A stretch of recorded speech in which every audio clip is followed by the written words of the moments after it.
Hi friends, welcome back to my channel. ఈరోజైతే summer special ఇంకా తెలంగాణ వాళ్ళు చేసుకునేది మామిడికాయ చారు అయితే చేసుకుందాము. ముందుగా స్టవ్ పైన 2 మామిడికాయలు ఉడికించుకోవాలి.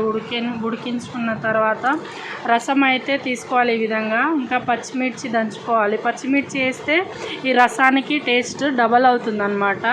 వేసుకొని ఆయిల్ వేసుకొని పోపు పెట్టుకొని పచ్చిమిర్చిని అందులో వేసి వేగించుకున్న తర్వాత ఉప్పు ఇంకా పసుపు వేసుకొని కొంచెం జింజర్ గార్లిక్ వేసుకొని మామిడికాయ రసాన్ని దాంట్లో పోసుకుంటే మామిడికాయ రసం రెడీ.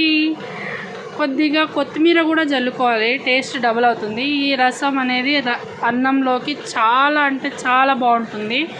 నాన్ వెజ్ కర్రీని పక్కన పెట్టి రసం అయితే తింటారు మా ఇంట్లో. ఇదన్నమాట సంగతి.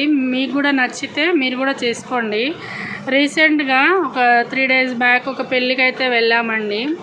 వెళ్తే అక్కడ తెలిసిన వాళ్ళు కూడా మొహం చూసి కూడా మాట్లాడలేదు. చాలా హర్టింగ్గా అనిపించింది. ఎందుకంటే డబ్బు మహిమ. డబ్బు ఉంటేనే మనుషులకు వాల్యూ. ఏమంటారు?